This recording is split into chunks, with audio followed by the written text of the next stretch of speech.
Alô, amigas e amigos, estamos de volta com o nosso podcast.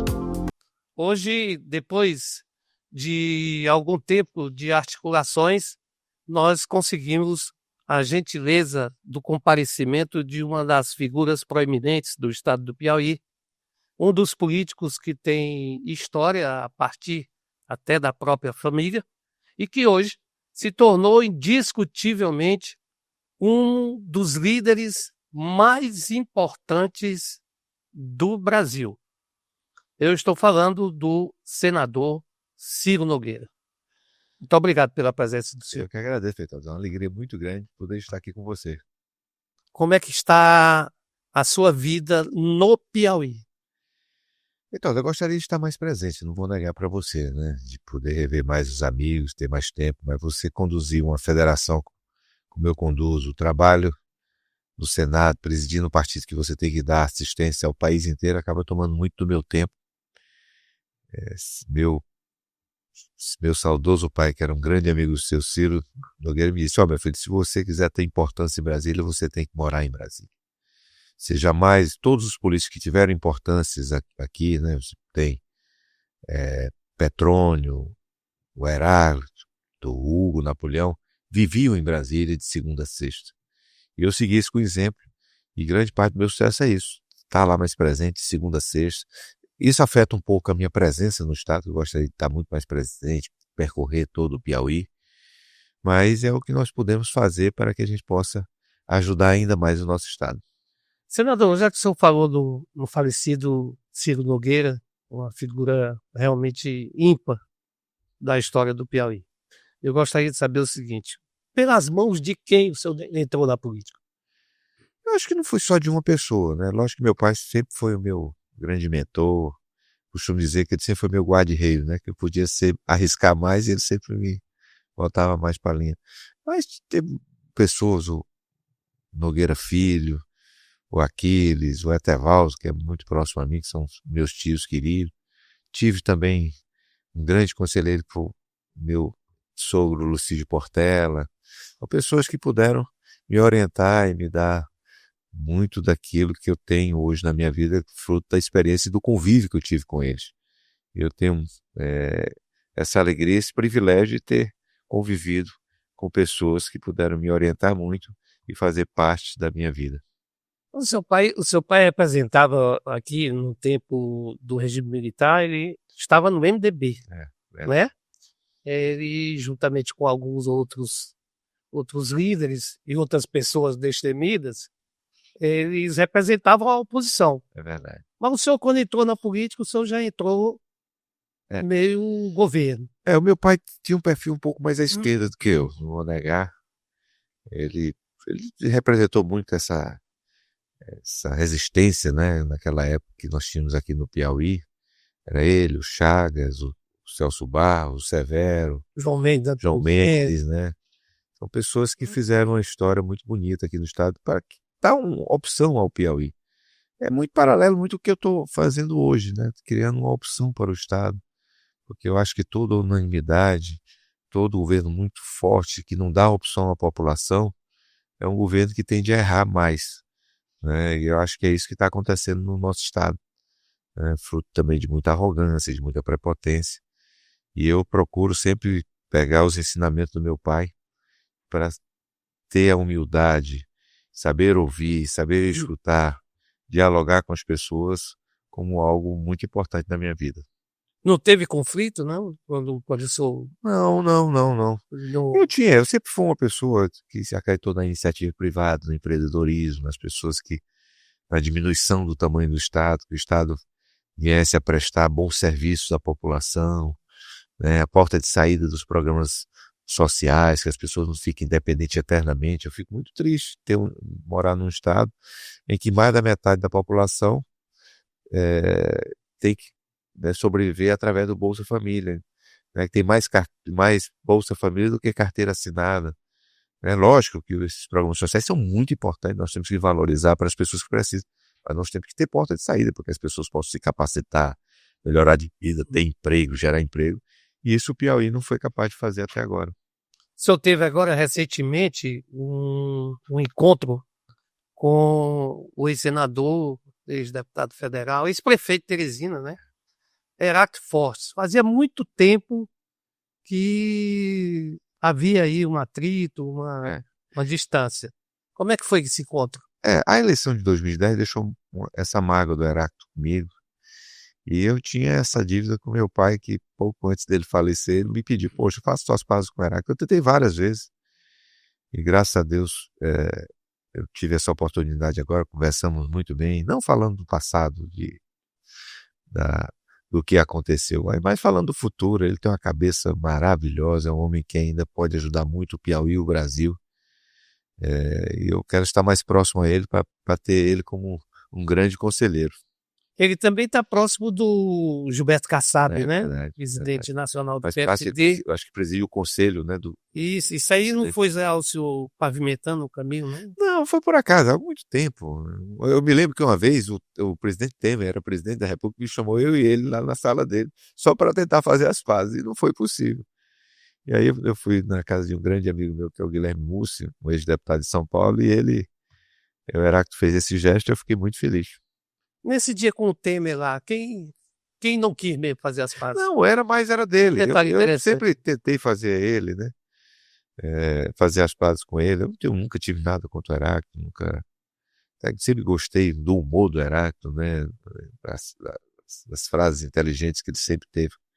Eu nunca tive nenhuma restrição, mas era por conta, acho, talvez, da questão daquela disputa, né? Que eu fui vitorioso, né? Mas ela também foi vitorioso em outras oportunidades, né? Foi senador, foi deputado, foi uma pessoa muito influente no nosso estado. Tem uma história de vida vitoriosa no Piauí. Senador Ciro, como é que está a sua situação eleitoral do Piauí? Hoje, se o senhor olhasse para o estado, para o mapa do estado, o senhor diria o quê? Eu vou ganhar aqui, eu vou ganhar ali? Não, Feitosa, se você for lembrar, em todas as eleições que eu disputei para o Senado, eu nunca saí muito bem nas pesquisas logo no início. Sempre chegava no dia da eleição por conta do apoio ostensivo que eu tinha das lideranças, dos prefeitos, eu tinha uma vitória muito significativa. Pela primeira vez eu estou muito bem nas pesquisas, isso eu fico muito feliz, que é um reconhecimento da população e facilita até o trabalho dessas lideranças ao pedir, né, que possam fazer o trabalho no futuro. Acho que eu estou casando um apoio significativo das lideranças. A grande maioria dos municípios eu sou votado pelo prefeito e até pela oposição, mas eu acho que o que estou mais orgulhoso é do voto popular, que eu fico muito feliz, que isso eu acho que é reconhecimento, né? Eu me orgulho muito de sempre dizer que eu sou o homem público que mais trouxe recursos na história desse estado, e isso me traz muito uma sensação de dever cumprido, mas que eu posso fazer ainda muito mais pelo estado. Esse reconhecimento popular, o senhor atribui a quê? O senhor tem alguma coisa a ver com o fato de hoje o senhor ser de oposição? Não, acho que é resultado, viu? Acho que as pessoas É mais resultado. Porque depois que eu virei senador, as pessoas passaram a ter o trabalho de um senador mais presente no dia a dia das pessoas. E eu procurei fazer isso nos 224 municípios, né? Que outras pessoas até agora estão, graças a Deus, seguindo meus passos. E hoje as pessoas sabem que um trabalho de um senador, não só no trabalho legislativo, mas no que diz respeito a trazer investimentos e obras para os municípios, podem mudar para melhor a sua vida. Senador Ciro, o que levou o senhor e o seu grupo no Piauí a se afastar do PT, aqui, na política do Piauí? Fui na última eleição do Wellington, porque eu, nas andanças que eu tinha pelo Piauí, eu dizia, Wellington, poxa, nós vamos ter uma vitória avassaladora. Chegou a hora de nós pararmos de pensar um pouco nos políticos e pensar um pouco na população, de enxugar o Estado, diminuir o tamanho. E ele me dizia naquela época que ia fazer isso. E depois fez o contrário, né? Fez só aumentar, encheu o Estado, botou 11 suplentes na Assembleia, 40 e tantas secretarias. É uma coisa que eu tinha certeza que o Estado do Piauí não tem capacidade de sustentar isso. E aí eu resolvi entregar os cargos, até como gesto para que ele pudesse enxugar a máquina. E, infelizmente, ele teve uma outra opção. Ele optou pelos políticos e eu optei pelo povo. Mas o que acirrou mesmo? Não foi isso, basicamente foi isso. De a vice-governadora de então não ser repetida na chapa, Marraed? Não foi isso, não. foi mais essa opção. E nós temos diferenças ideológicas muito. O Wellington acha que o Estado tem uma visão, e a esquerda tem, o Estado tem que ser inchado, muitos cargos para a companheirada. Eu acho que o Estado tem que ser o mínimo possível, né? Que focar mesmo no bom serviço para a população, diminuir, para que tenha capacidade de investimento. O Piauí não tem mais capacidade de investimento, então não tem há muito tempo. O Piauí hoje vive de empréstimos, né? E cada vez hoje mais de 10% da receita do Piauí é para pagar empréstimos. Então é uma situação que não tem capacidade nenhuma de investimento por conta disso, por conta desse inchaço da máquina, né? Secretários, diversas secretarias tratando do mesmo tema. Com isso você não consegue colocar pessoas qualificadas que possam assumir o desafio de conduzir o Estado. Então isso me afasta da esquerda e é por isso que o Piauí se encontra. Há 25 anos você pode olhar os piores índices de crescimento do país, de desenvolvimento humano, estão aqui. Eu acho que chegou o momento, e é isso que eu estou muito empolgado para a eleição de 2026, que a gente possa discutir o estado do Piauí em cima de um projeto, não em cima de, é apoiado pelo Lula, é contra o Lula. Queremos ver o que é melhor para o estado. Isso que eu espero que a Margareth está desenvolvendo esse projeto, né, em conjunto com o Joel. Estou trazendo agora o João Vicente para se somar também a isso, para que a gente possa fazer uma grande frente e apresente uma alternativa para o estado. O senhor falou agora há pouco aí, é uma coisa interessante. O senhor defende o Estado mínimo, né? Enquanto o Hector Dias defende o Estado, vamos dizer assim, um Estado pai, né? É um ponto interessante. Por que a maioria dos políticos, já que o senhor tem uma projeção nacional muito grande, o senhor convive nacionalmente, por que a maioria dos políticos que pensam como o senhor, mas tudo convive muito bem com o governo? Então, é o seguinte, eu também já fui assim. No passado, antes de ter essa direita mais forte, o centro mais forte, eu também fazia essa coisa, olha, eu tenho que apoiar o governo, porque senão não levo recurso para o meu estado. Porque eu não me dava o direito, né, de virar as costas para a necessidade do Piauí, que precisava de investimento, precisava trazer obras, por conta de eu ter um projeto ideológico. Eu cheguei num tamanho agora que tenho como enfrentar isso, né? Fazer com que a minha vontade e o meu desejo de mudar o país, mudar o Piauí, possa estar acima desses interesses. E graças a Deus, por conta também do meu tamanho, eu ainda continuo sendo o político que mais traz recursos para o Piauí, apesar de ser de oposição, né? Mas é porque eu sou o presidente nacional do partido, tenho a minha influência na Câmara e no Senado, que acaba sobressaindo a qualquer questão de estar no governo ou de oposição.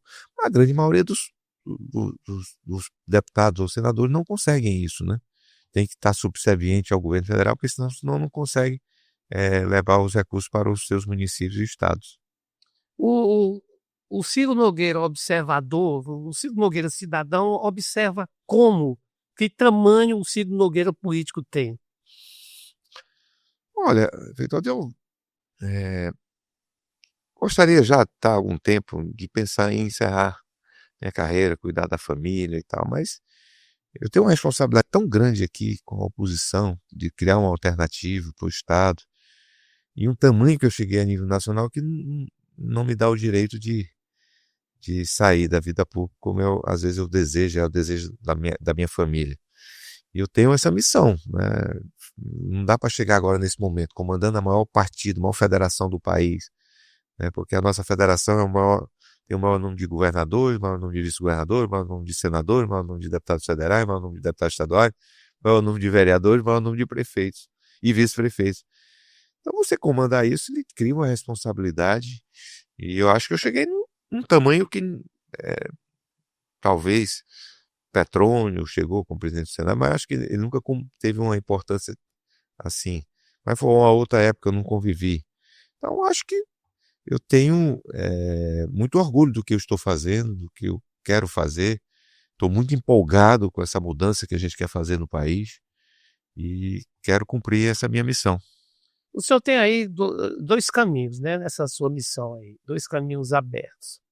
Você reelege senador, continua com a influência independente de quem seja presidente da República, ou o senhor sai candidato a vice, né, como se fala muito aí na política nacional. Qual desses caminhos o senhor preferiria?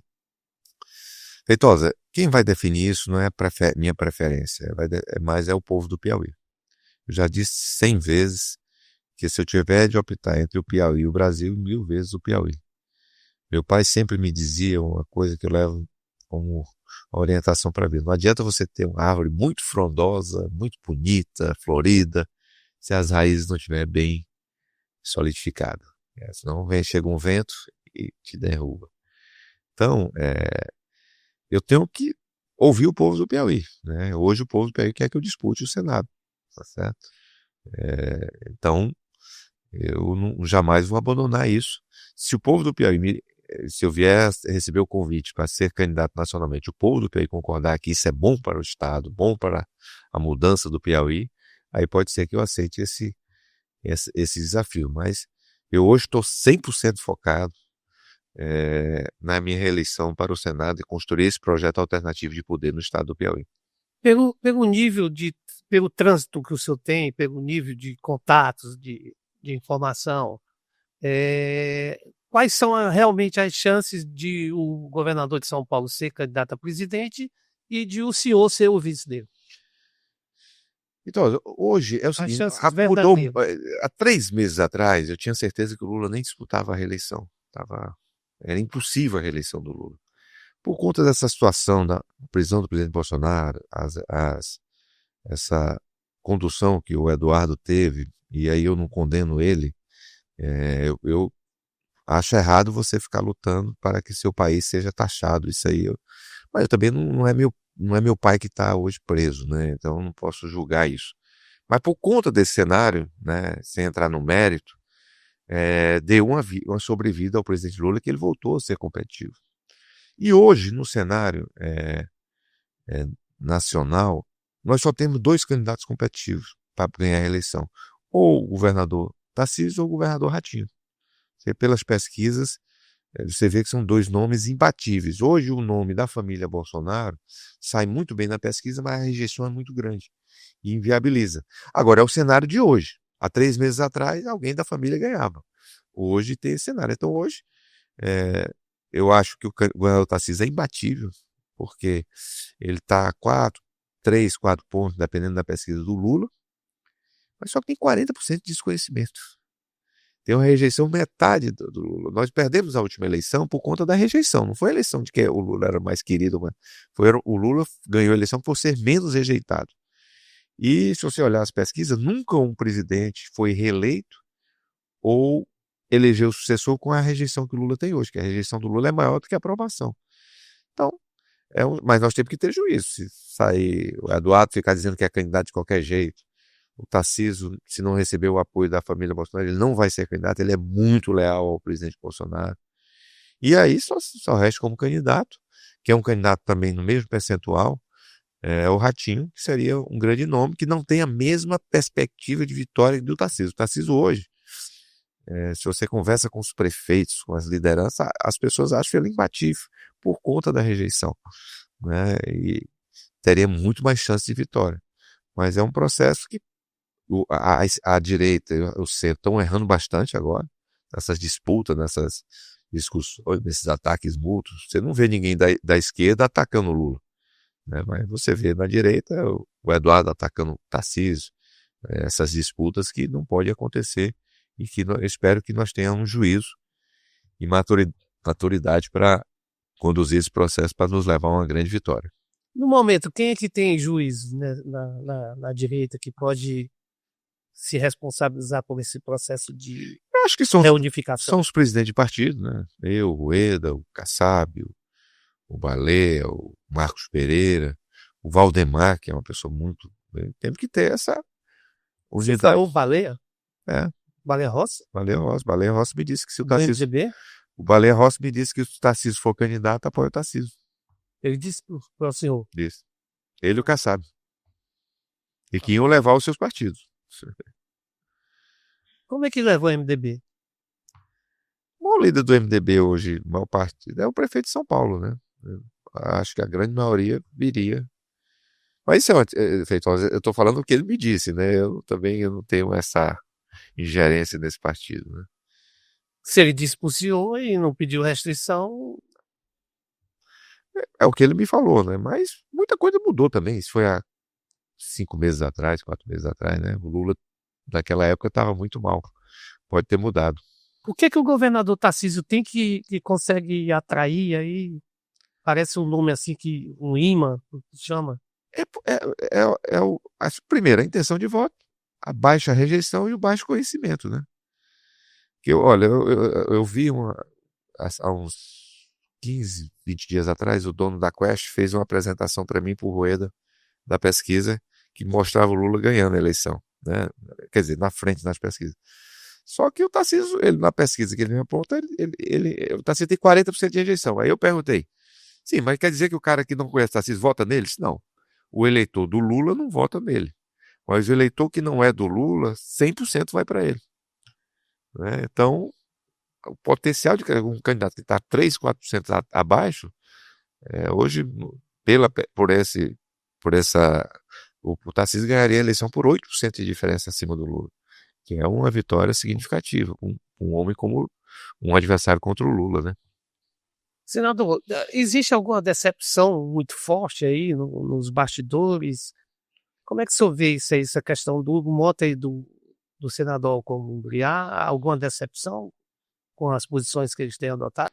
Não, acho que eles expressaram acho que ali foi muito mal conduzida essa questão da PEC da blindagem, né? Nós devíamos ter focado ali de preservar os parlamentares na sua opinião, como a Constituição manda, né? O parlamentar, para evitar que o parlamentar seja aberto inquéritos contra ele por que ele diga na tribuna. Isso está acontecendo. Nós devíamos ter blindado os parlamentares disso. Eu sou favorável a isso. Aos crimes de corrupção, eu sou contra. Qualquer tipo de blindagem, qualquer tipo de. Acho que essa mistura que fez mal a essa PEC, o Senado tinha sinalizado que ia aprovar, mas depois, por conta da reação da população, isso é justificado, arquivou. Mas eu espero que a gente vire essa página e a gente passe. Eu estava ontem reunido, o Hugo Mota é um dos melhores amigos que eu tenho na minha vida, e aconselhando ele, vamos focar mesmo agora só em projetos importantes para o país. Essa questão da segurança, né? Eu pedi a ele que a gente tire aí uns 15 dias para votar os projetos só de segurança, que é o maior problema da população, e a gente ter mais sintonia. O Hugo Mota, eu tenho certeza que vai ser um grande presidente para a Câmara dos Deputados, não tenho dúvida. O senhor ainda acredita? Acredito. É um jovem, das pessoas mais inteligentes e O senhor preparadas não é que eu conheço. responsável pela eleição dele, né? Eu sou um avalista da sua eleição e eu tenho certeza que ele vai ser um grande presidente. O que é que o Arthur Lira pensa disso? Eu também tenho uma aproximação muito grande. O Arthur é um outro grande conselheiro que o Hugo tem, também foi o principal responsável pela sua eleição, né? Tem uma influência muito grande na Câmara. Eu tenho certeza que vai nos ajudar a que a gente agora passe a virar dessa página desses projetos tóxicos, como o próprio Hugo disse, a gente passe agora a focar nos projetos que realmente interessam ao país. Eu acho que as pessoas gostariam de saber o seguinte: qual é a fórmula, por exemplo, o Hugo Mota, hoje ele se relaciona muito bem com o governo, com tudo, vai até para viagem e tal, aquele negócio todo convidado pelo presidente, o que é absolutamente normal. Da mesma forma, o Arthur Lira, certo? E o senhor tem sido uma pessoa mais ou menos coerente na oposição. Não interfere na amizade? Não, de jeito nenhum. Até porque eu faço oposição ao governo, não faço oposição pessoal a ninguém. Você nunca me viu chamando Lula. Como é que eles enxergam aí, Lula de intimamente, ladrão, aí no convívio íntimo? Como é que eles enxergam e até porque os seus movimentos?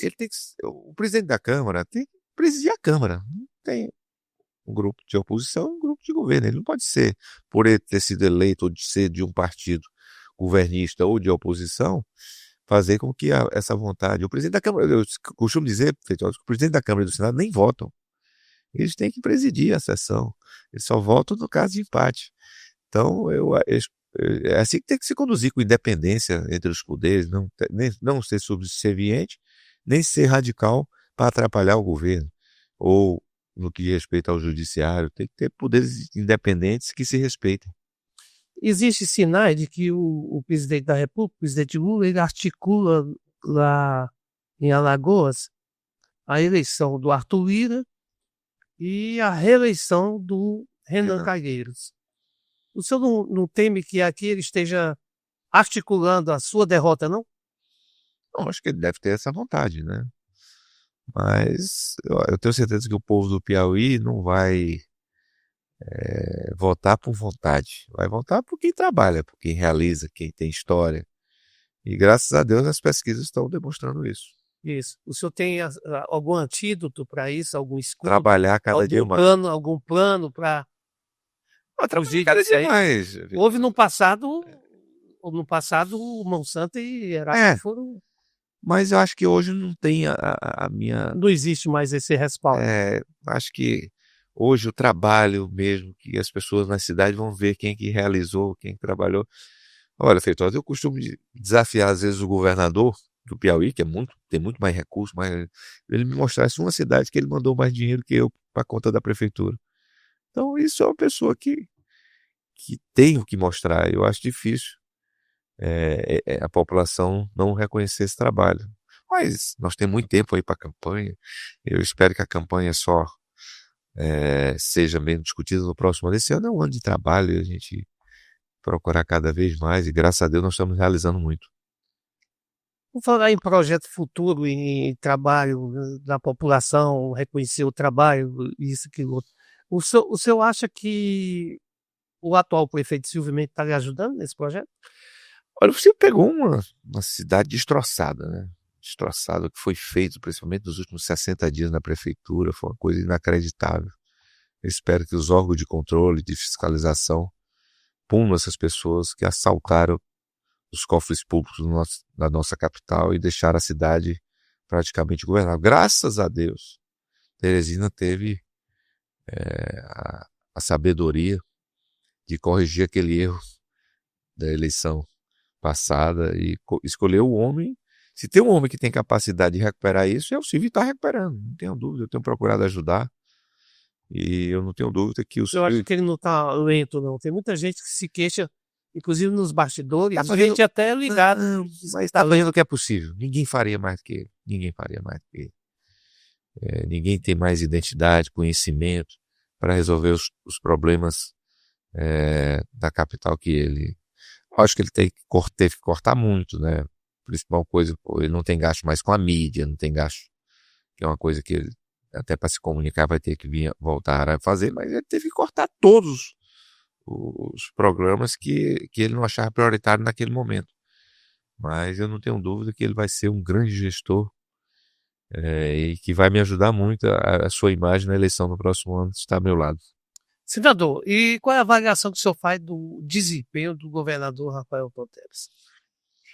O Rafael é um homem muito inteligente, uma das pessoas mais inteligentes que eu já conheci. Agora, o Rafael errou por não fazer as mudanças que o Piauí precisava no início, né? Continuar aquele mesmo sistema de governar com o Estado completamente inchado, né? Ele optou, mais uma vez, eu até tinha muita esperança pela inteligência dele, pela idade dele fazer alguma coisa inovadora. Infelizmente ele não fez, né? E apostou em projetos que não tem como ele entregar. Não tem como ele entregar. Ele poderia ter saído iniciado o seu governo, eu vou pedir ao Lula um projeto importante aqui para mudar a face, trazer uma grande indústria, um projeto que possa mudar mesmo a realidade do Estado. Ele optou pelo quê? Hidrogênio verde. Aquele porto que não entrega nunca. E navegabilidade do Rio Parnaíba, gente. Ele não vai entregar isso nunca. Tá certo? Não é porque eu não queira, não. Eu gostaria muito de ter aqui. Nem num eventual segundo mandato? Não entrega. Não entrega. Se tudo que ele promete de hidrogênio verde, na melhor das hipóteses, o governo federal colocasse tudo para fazer no mínimo 10 anos. No mínimo 10 anos. E o hidrogênio verde é uma matriz energética que não é rentável. Ela tem o lado ecológico, que é importante, mas o mundo eu não sei se está preparado para pagar muito mais por isso, né? Porque o custo dela é muito grande, né? Acho que talvez um dia vai se chegar a isso, mas você não vê isso no mundo inteiro, esse investimento nessa E o posto? Porto, eu ainda hoje eu não entendo, Feitosa, como isso aí não é culpa do Rafael, não é culpa do Ed, é culpa. Como há 40 anos, 50 anos atrás, escolheram para fazer aquele porto naquele local na foz de um rio. Que com isso o assoreamento não dá calado para ele. É inviável aquele porto. Ele nunca vai ter calado para parar um cargueiro. Eu desafiei ele, ó, o Rafael, se você encostar um cargueiro até o final do seu mandato lá para levar a produção do Piauí, saio da minha casa, que é bem longe ali, né? Eu moro ali na ladeira do Uruguai, até o Palácio Karnak a pé para pedir desculpa a ele. Porque ele sabe que ali foi uma enganação para a população, né? Poxa, fez um show, acho que tem mais de um ano, né? Aquele show do chão de avião. E até hoje nada, só enganando. Chegou ao ridículo de levar aqueles containers de caminhão para deixar os containers lá como se fosse uma coisa cenográfica para enganar a população, mas vai ter que prestar conta no final do seu mandato, e não vai entregar isso para a população. O senhor tem certeza técnica disso? Tem Certeza, avaliação técnica? certeza. Não consegue? Não consegue entregar isso, não consegue. Porque não tem calado. Ali vai ter que ser 24 horas se dragando um custo absurdo e não consegue. Não consegue. Infelizmente, eu não queria isso não, porque escolheram o porto no lugar errado, ele não podia ter sido feito. Nos 66 quilômetros do Piauí, eles escolheram o pior lugar para fazer um porto. Não é culpa dele, do Rafael. Ali, isso aí foi coisa de 40, 50 anos atrás, né? Quando, me lembro ainda, quando aqueles caminhões ali, quando eu ia para Luiz Correia, os caminhões levando aquelas pedras ali, foi uma escolha errada naquela época. Tinha que ser feito em qualquer outro lugar dos 66 quilômetros do litoral piauiense. E a navegabilidade? Muito difícil com esse atual cenário. Teria que ser um projeto aí de 30, 40 anos para recuperar O Roberto Silva falou nisso, né? Você viu a Barca do Sal, né? Ela só fez um trajeto e depois parou. É um sonho, mas acho que tem muito mais coisa para ser importante aqui. Investir em capacitação, né? Atrair uma conectividade, que é um projeto importante, que esse aí o Rafael está lutando para trazer aquele cabo ali para Parnaíba, que isso é uma coisa importante. Né? Esse tipo de coisa que ele perdeu a chance de pedir para o Lula, porque aqui foi o estado que deu a maior maioria para o Lula. E ele focou em projetos que não vão melhorar a vida da nossa gente a curto prazo, curto e médio prazo, infelizmente.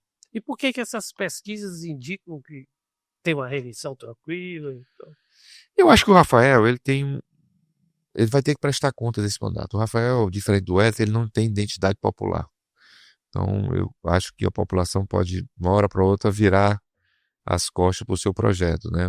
Ele hoje não é querido pelo mundo político, né? Agora é um homem muito temido que praticamente deixou o Estado sem opção, né? Sai na pesquisa, grande parte dos prefeitos às vezes votam o Rafael porque não tem opção.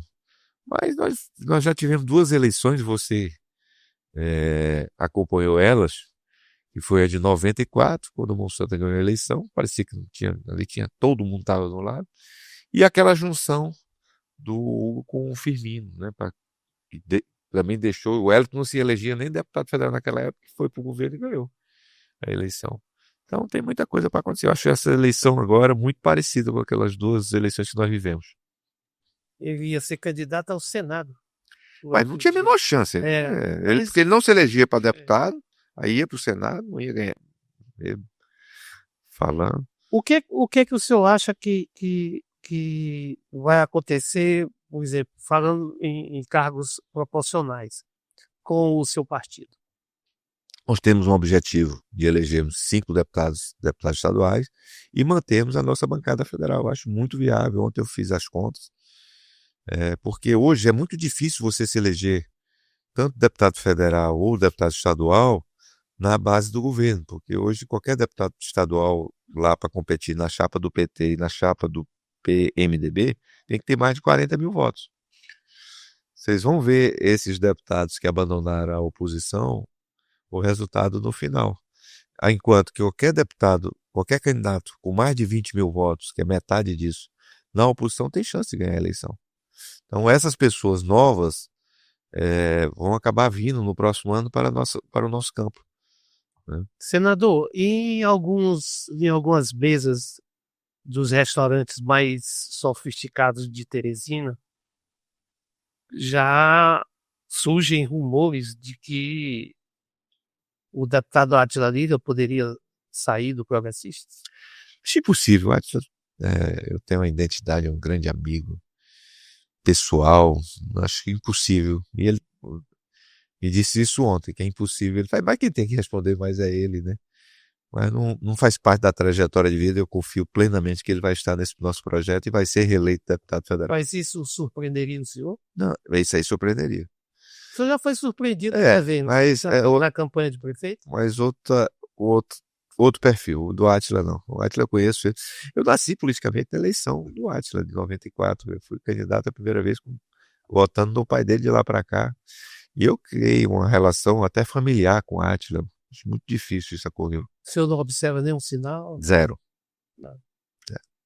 E lá na Parnaíba, o que aconteceu? Na Parnaíba, o que aconteceu é o seguinte: fizemos uma vitória, talvez a vitória mais bonita, mais significativa do estado, né, depois da capital, foi a Parnaíba, em que se pegou um jovem, que era o braço direito da Gracinha, se elegeu esse jovem, só que a Gracinha passou a querer ser a prefeita, querer nem só comandar, né, muito a humilhar o rapaz, querer mostrar uma situação que desnecessário aquilo, tá certo? Que chegou no limite que a pessoa, quem foi eleito foi ele, né? Ela é uma jovem de valor, uma pessoa muito querida. Nós pensamos até em colocá-la como candidata a deputada estadual, mas eu acho que ela errou. E eu disse para ela que ela estava errando nessa condução lá atrás e que a população de Paraíba não ia aceitar ter um fantoche lá. Tinha que ter um prefeito. Ela elegeu um prefeito. E é por isso que nós estamos ao lado do prefeito para dar sustentação para que aquilo que nós prometemos em praça pública, nós podemos entregar à população de Parnaíba. O grupo dela atribui ao senhor... Mas ela sabe que não é rompimento. É a verdade. Ela quer esconder o seu erro, que a própria população... Faça uma pesquisa lá, a população de Parnaíba apoia o prefeito, e ela errou. Agora são erros, sabe, Feitosa? Eu também já errei na minha vida. Todos os políticos já erraram. É um erro que eu espero que ela corrija. Ela vai tudo indica pro MDB, né? Se for, vai perder a eleição. Porque a população de Paraíba não vai aceitar mão santa durante 30 anos, viu? Nem eu ataquei tanto o PT como o Fulano. Se você faz uma pesquisa de intenção de votos, até o próprio Lula disputa com qualquer candidato lá em igualdade em Parnaíba. É a única região que é muito mais de centro e de direita do estado, muito por conta do trabalho que o Monsanto fez ao longo. Se ela fizer isso, vai ser um grande erro. Espero que ela não cometa, que ela fique com a gente. Eu quero ainda conversar com ela, para que a gente ela reflita, porque seria um erro muito grave ela ir para o lado do... O senhor acha que ainda tem condições de reaproximação? Tem. O discurso ela está meio... Não tenho nenhum problema com ela. Teve esse afastamento, ela deu essa sinalizada que vai para o MDB, mas vai ser um grande erro e o futuro vai dizer se eu estou certo ou não. O senhor estima que ela no MDB precisaria de 40 mil votos? Mais de 40 mil votos. Aqui ela precisaria ter pouco mais de 20. Se ela ficar aqui com a gente, só isso ela vai ter em Parnaíba. Então, estaria reeleita com muita facilidade, mas é uma decisão que ela tem que tomar. O senhor tem algum resultado técnico, alguma pesquisa, alguma coisa que assegure que o seu partido possa fazer esses 5 deputados estaduais? Se nós montarmos a chapa competitiva, as conversas que nós estamos tendo com as pessoas que não têm mandato, né, que não têm condições de se eleger na posição, mas muita gente vem para o nosso lado. Nós já estamos conversando isso. Então, eu acho muito viável nós elegermos de 4 a 5 deputados no mínimo na próxima eleição. Quer dizer que o senhor calcula, o senhor estima que possa conseguir gente do governo para ir para... Que não tenha mandato. Sem mandato? Sem mandato. Porque não tem como hoje a pessoa sair do zero para ter mais de 40 mil votos. A não ser que vá suceder um pai ou suceder alguém que saia, né? Mas hoje é uma pessoa, um vereador, ter mais de 40 mil votos, sair candidato, é muito difícil hoje com a competitividade que está na Câmara, na Assembleia Legislativa. O número de vagas está definido. Não, eu 24 ainda aqui, tenho uma tese, uma esperança que a legislação e a lei obriga que as regras estejam regulamentadas antes da eleição. Se até o dia 4 não houver a regulamentação pelo TSE, é uma coisa que nós vamos questionar. Mas o que é que o senhor sente? Isso aí pode acontecer. Tem mais aí, sei lá, 10 dias para... Tem chance de manter as vagas? Eu acho que se não... É uma tese que nós vamos questionar no TSE, porque é obrigado a regulamentação acontecer um ano antes. Aí vamos esperar até o dia 4 para ver se acontece ou não. O senhor está com cara assim de quem está sabendo alguma coisa a respeito? Eu estou dizendo aqui, é porque a lei obriga, né? Que um ano antes esteja com tudo regulamentado. E até agora não aconteceu. Quem são, assim, nomes novos que o senhor avalia que tem grandes chances de se eleger deputado estadual pelo seu partido? Poxa, é muita gente, né? O Petros, o Fernandinho, lá, o Júnior Pessi está crescendo muito, né? Tem o Robertinho, tem muitos aqui, muitos novos candidatos aí que podem ser candidatos. Nós estamos buscando outros nomes que nós vamos apresentar que ainda nós não estamos autorizados mas nós vamos ter uma quantidade boa de candidatos aí. Senador Ciro, bora dar assim, um intervalozinho, fazer um hiato nessa questão política e fazer uma pergunta que muita gente pergunta por aí. Como é que está a sua vida pessoal? Bem, hoje eu estou solteiro. Há quanto tempo? Já tem... eu fui casado com a Iracema durante 20 anos, 20 e poucos anos. Depois tive um outro que foi a Flávia, que foi outro relacionamento, né? Foi uma pessoa muito importante para mim. E agora eu estou solteiro, estou mais focado na minha vida profissional. O senhor tem andado muito em São Paulo também, né? O pessoal fala. Não tenho, porque minha filha mora lá em São Paulo, né? Eu sempre vou visitá-la. E eu acabo conduzindo, vou presidir agora a Federação de São Paulo, né? O Rueda vai presidir a do Rio. E a gente pegou esse acordo. Nenhum partido político pode ser grande se não for grande em São Paulo. Eu tenho me dedicado muito a isso. O senhor tem um bom relacionamento, pelo menos publicamente, e eu acredito que seja de fato, com a ex-deputada Iracema. Né? Muito. Iracema. Ela sempre tem se manifestado. O amor da minha coerente, vida sempre né? foi uma grande parceira, grande amiga. Eu acho que foi a separação mais amigável que possa ter na minha vida. A gente é grande parceira. Ela me deu 3 filhas lindas que são o meu tesouro, minha vida. Eu serei sempre grato e leal a ela. E é uma grande parceira de vida e de negócios, né? Minha sócia também. E uma figura muito importante na minha trajetória até hoje. Saudades do sogro? Muita. Dos ensinamentos, da coragem, né? Da firmeza. E isso foi muito importante na minha vida para que eu me conduza dessa forma. Senador Ciro Nogueira, o senhor se considera preparado para, se realmente o Tarcísio de Freitas for candidato a presidente da República, o senhor ser escolhido vice, o senhor acha que está preparado para cumprir essa missão?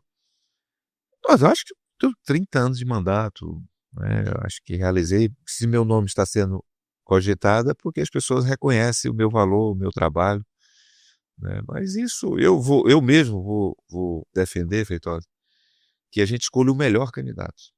Não é porque eu queira. Onde é que o senhor tem assim, mais respaldo? De onde... Eu acho que dos partidos, né? Das lideranças, né? Minha influência. E por presidir a maior federação do país, né? Eu acho que é muito nisso, né? Que a gente tem esse reconhecimento. Mas eu volto a dizer, eu vou defender que o Tarcísio for o candidato se ele for o melhor para nós ganharmos a eleição.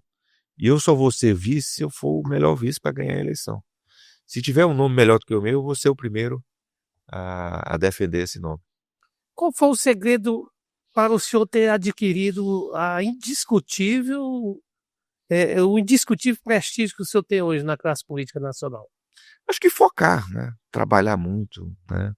Eu começo a trabalhar às 7 da manhã, a receber liderança na minha casa, e vou dormir 2 da manhã, né? Sempre focado. Essa questão de focar também, morar em Brasília, viver a vida em Brasília. Porque é muito, volto a dizer, é muito difícil um político ter influência em Brasília fazer como a grande maioria faz.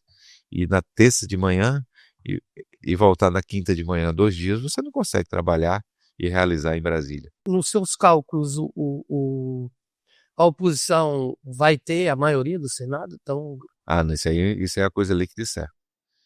por que isso? Porque hoje, fora do Nordeste, existe esse sentimento muito, essa questão, o Supremo está errando muito desse protagonismo, né? É muito difícil alguém se eleger senador fora do Nordeste se não entrar nessa tese. Que eu acho um erro, né? Eu acho que nós teríamos que estar escolhendo os melhores candidatos a senador, mano. Mas não só quem vai votar contra ou a favor do Supremo. Mas eu não tenho dúvida que com esse protagonismo, esse excesso de protagonismo que o Supremo tem, esse vai ser a grande discussão para os candidatos fora do Nordeste. O senhor acredita em alguma mudança de supremacia do PT no Nordeste? Pode ter possibilidade? Eu acho que ele tem muita chance de eleger aqui. Se o Ciro Gomes for candidato no Ceará, vira favorito. Eu tive ontem com alguns prefeitos lá do Ceará, Foi? e até que votam no governo, lá no Brejinho, ali em Luiz Correia, ele me falando que o Ciro é extremamente favorito, e tem a chance na Bahia. Fora isso, não vai eleger mais em lugar nenhum. No Rio Grande do Norte? Não, acho que não tem nem candidato. Lá a disputa é o prefeito de Mossoró, está disparado, e o Rogério Marinho. Se os dois se unirem, tem eleição lá. O senhor acredita, então, que a oposição possa ganhar a eleição do Nordeste? Não, ganhar, não acho que não. O Lula...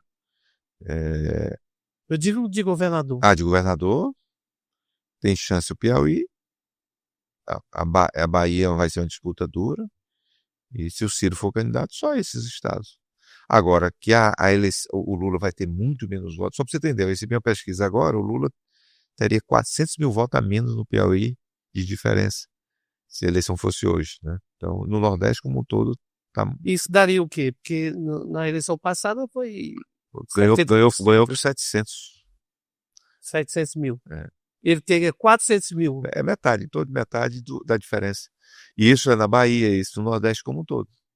E é porque ele se recuperou bem agora. O Lula se recuperou, cresceu. Mesmo nessa fase de recuperação? Ele está muito menor do que... O resultado é esse? É muito menor. O senhor acompanha isso permanentemente? Tem pesquisas? Você pesquisas mensalmente. Só mensalmente? Mensalmente. O que a classe política fala com relação a essa supremacia do PT no Nordeste? O que os grandes líderes nacionais, o que eles pensam, por que eles acham que isso acontece? A supremacia no Nordeste aconteceu nesse estado, né, que ele ganhou no Rio Grande do Norte, Bahia, Piauí e Ceará. Né, acho que os 4 estados. Se você olhar o número de prefeitos, não tem supremacia. Né? Não tem nenhum estado que o PT tenha maior número de prefeitos ou vereadores. Mas o Lula é muito forte historicamente, né? Tem uma identidade, estava muito mal. Alguns estados o Lula estava até perdendo, mas agora ele se recuperou. Esses últimos 2 meses ele se recuperou bem. Em função desses erros que nós erramos, dessa contingência do tarifaço, né? Dessa falta ainda de nós definirmos quem é o nosso candidato. E são erros que eu espero que a gente corrija esses erros ainda esse ano para entrar na eleição bem competitiva. Senador, para finalizar aqui, o senhor nunca teve vontade de ser governador do Piauí? Tenho ainda essa vontade, Vitor. Tenho essa vontade, né? Mas eu faço as pesquisas, as pessoas me querem como senador. E eu não tenho ainda ninguém para me substituir em Brasília. que possa ocupar esse espaço. Eu acho que o Estado, modéstia à parte, seria uma perca muito grande ter um presidente de um grande partido, a liderança que eu ocupei lá, e a minha capacidade de trazer recursos para o Estado do Piauí, certo? Se eu fosse governador sem o meu trabalho em Brasília, seria muito difícil, né? Senador Ciro Nogueira, eu agradeço sinceramente aqui a sua gentileza de ter comparecido aqui aos nossos estúdios para a gravação desse podcast, para esse depoimento aí que foi bastante ilustrativo para a política não só do Piauí, mas também para a política nacional. Eu que agradeço, meu amigo. Foi um prazer. Há muito tempo que eu queria estar aqui com você. Eu acompanho sempre o resultado, os cortes, né, que são muito importantes nos podcasts. Eu espero estar outra vez falando aqui do Piauí e do Brasil. Foi um prazer estar com você. Para nós será um grande prazer. Grande abraço. Sucesso. Abraço. Fique com Deus.